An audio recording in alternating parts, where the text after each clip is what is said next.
Live streaming is a great way to build community and grow your business in a fun, unfiltered, easy way. But there are some glaring mistakes that you might be making. So in this video, I'm going to break down those mistakes you might be making and of course, help you through them.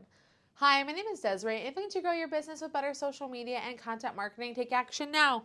Hit that subscribe button and the bell below. A big mistake that people make when they're doing live streaming is they're doing it wrong. If they're using the wrong tool and they're going live in the wrong way. Like you would think you'd want to go natively to the platform or whatever, but in fact, if you use a third-party tool, it's going to have more success. That's why this video is brought to you by StreamYard. StreamYard is my go-to live streaming platform for when I'm trying to create a great live stream that accomplishes a lot of things. I can multicast, I can have great overlays and graphics, I can add videos, and of course I know that I'm going to have a really great connection where I can bring in my whole community into what I'm doing. And you can have that as well. So check out StreamYard for free in the link I have for you down in the description below. People often think when they're live streaming that they should go live because they have something really important to say, when in fact you're probably going live for all of the wrong reasons. There's no purpose or point to why you're doing what you're doing. Do not go live for the sake of going live. You're not going to be able to accomplish what you want or get what you want from the live stream. So make sure that you're taking the time to have a plan and a focus and know what you're going to do. Now, you're going live, which means that you're going to require the internet. And if you have a bad internet connection, it's going to kill you. So many people try to rely on like their Wi-Fi, or they have like some like spotty like 3G, 4G, 5G, whatever issue. Know this, if you have a bad internet connection, your live stream is going to be terrible. Like there's just no way around that. I have to be honest with you. So make sure if you're going to go live and have a good connection that you are on a Wi-Fi where you can be as close to the router as possible. Or if you can, please connect directly into your computer with your Ethernet cord. This can give you a direct connection. And as a bonus tip, don't let anybody else be on the internet while you are doing your live stream, because they're going to be taking away your precious upload speed and download speeds, and you do not want that. In addition to having a poor internet connection, you need to make sure that people can see you and hear you.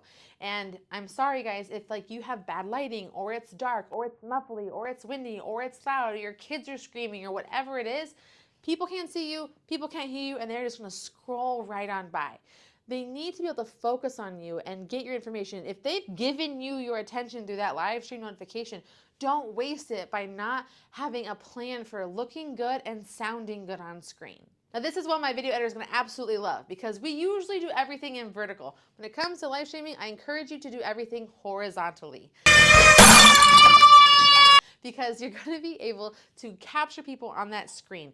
The majority of softwares are going to want you to go horizontal unless you're going live on Instagram. So make sure that when you're going live that you have that nice wide screen and that it's well put together where again they can see you and hear you well. Now speaking of what you're going to see on camera, you got to make sure that your background is well thought out. You want to make sure that you don't have things like backlighting, like where you're in front of a window, or it's really distracting and messy and things are happening around you. Think about what's going on behind you so that you can be the focus. Maybe you're able to do something like this where it's branded and you can have a nice look and it's clean. Whatever it is, make sure you're not letting your background take away focus from you. Now, even if you have all of these things working for you, if you don't have a plan when you're going into your live stream, you're basically going to be screwed. You want to make sure you put together your run of show. Your run of show is going to be an outline or maybe even a script of what's going to happen in this live stream.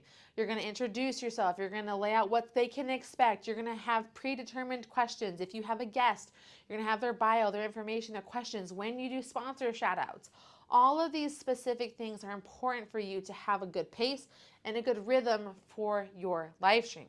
It's also going to allow for you to do things like have specific triggers that happen, like maybe you're going to bring a guest in, or maybe you're going to add a graphic to your screen, or you're going to have comments come in.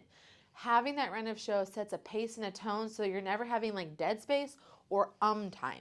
You want to remember you're respecting people's time and giving them value, so make sure you have a plan. Now, even the best laid plans can be ruined by not having a variety of imagery. I think it's very important for you to remember that when you're watching any video, when you're creating any video, even with live streams, you have to break up the visual. If you're just looking at my face where there's no zoom ins or B-roll or whatever, you would lose interest. Same thing happens with live streams. That's why, again, I love using StreamYard, because I can add these overlays in. I can put in video. I can add graphics onto the screen. I can bring my multiple guests in. I can add the comments in.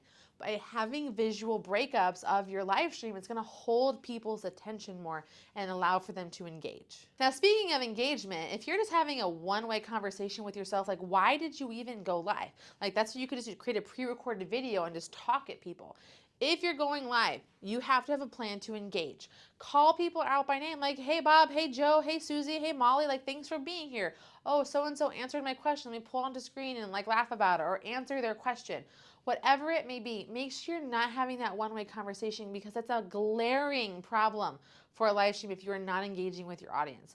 The whole point of live streaming is to share your information in an engaging and community building way. And my final, biggest, most monumental mistake that you are making is you're not promoting your live stream. You can schedule a live stream up to a week in advance on Facebook and even longer on other platforms. Let people know what's going to happen and what they can expect, and then share it on social, share it on little stories, put it in your email blast, share it on other places. Just share and promote it, not just before, but after you go live. Because just because you go live doesn't mean people can't enjoy the replay. Now, if you're looking to turn your live stream into business success, I want you to watch this video I have here right here. It's going to give you some really great tips to break down what you can do to have a successful live stream. And hey, watch this video right here, because YouTube thinks that you're really going to like it. And until next time, I'll see you soon.